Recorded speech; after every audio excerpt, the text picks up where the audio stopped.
Hi, welcome back. I hope this video finds you well. I am the Angelic Akashic Shaman, and today we are going to talk about angelic beings on Earth. There are people who believe that angels or angelics only exist in the higher realms, but as we will find out, sometimes these beings do come down to the lower dimensions in order to help raise the vibrations. One of the ways that angelics can manifest in the human world is by incarnating in a human form. Now, you might be asking how and why do they do this?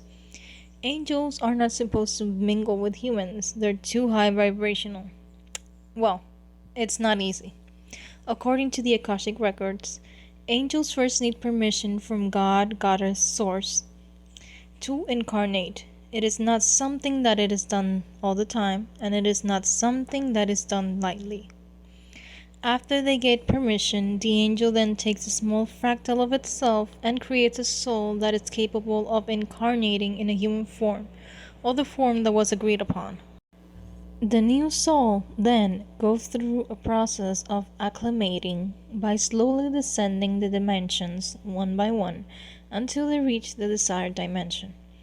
I will discuss this process in more detail in another video, but it is suffice to say for now that the angels have to go through a process of fractalization and acclimation before they incarnate in human form.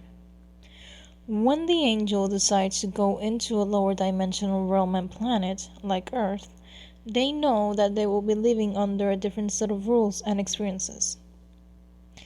Some of these experiences include witnessing duality firsthand and having to live under the rule of duality, where the angels are exposed to both negative and positive energies. They will also experience the constrictions of time, which will make them feel aggravated when what they try to manifest doesn't take form as fast as it would usually do in the angelic realms, among other things.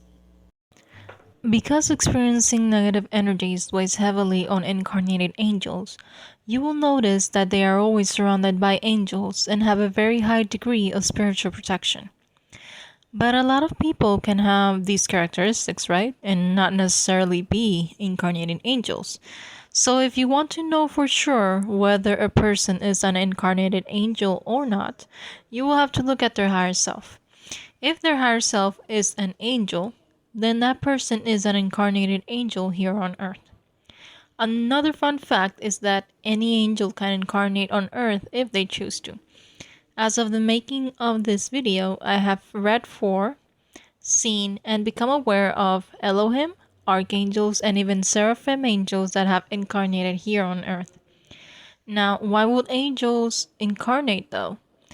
According to the Akashic records, there are three main reasons for angels to incarnate as humans, and they are as follows. Number one, they want to see how humans are evolving and see how the plan is progressing. By the plan, I mean the cosmic plan, God's plan.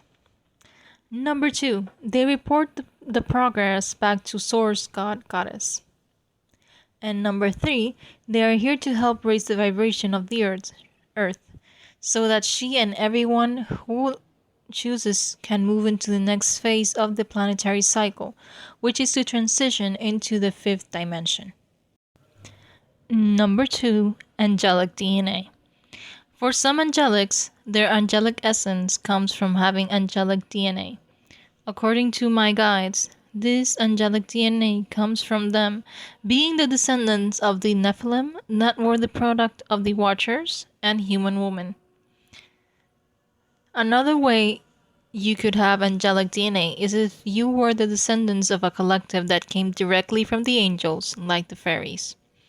We will discuss this further in detail in the next video, but fairies are a type of offset of angels, meaning that their descendants will have angelic DNA in them. Many spiritual teachers and priestesses, including Marguerite Rigoglioso, have channeled and concluded that fairies come directly from the angels themselves. For the next part of this series, I will look more into this, but for now, let's conclude that there are beings, including humans, that have angelic DNA. Number 3. Angelic strains. A third way that an angel can manifest their energies in other worlds and realms beside the angelic ones is by weaving an angelic strain into a human or starseed soul that has the intention of incarnating on Earth. Essentially, an angel gives angelic energy to a soul so that the soul can work on the angel's behalf here on Earth. One example of a human with an angelic strain is Michelle Patterson from Angel Souls. In one of her YouTube videos, Patterson expresses that she resonates the most with the concept of having an angelic strain, although she does not know how the strain was put in. Many people with angelic strains tend to be able to communicate, channel, see, and work with angels from a very early age. Some, like Patterson, become angelic channels for the collective. Whatever form the angelic energy takes place here on Earth, there is no denying that there are angels among us and that they are here to help. In part 2 of this video, we will discuss other types of angelic beings like fairies, elves, Andromedans, Arcturians, and dragons. Thank you for watching. Don't forget to like, comment, subscribe, and share if you liked and resonated with this information. Until next time, bye bye.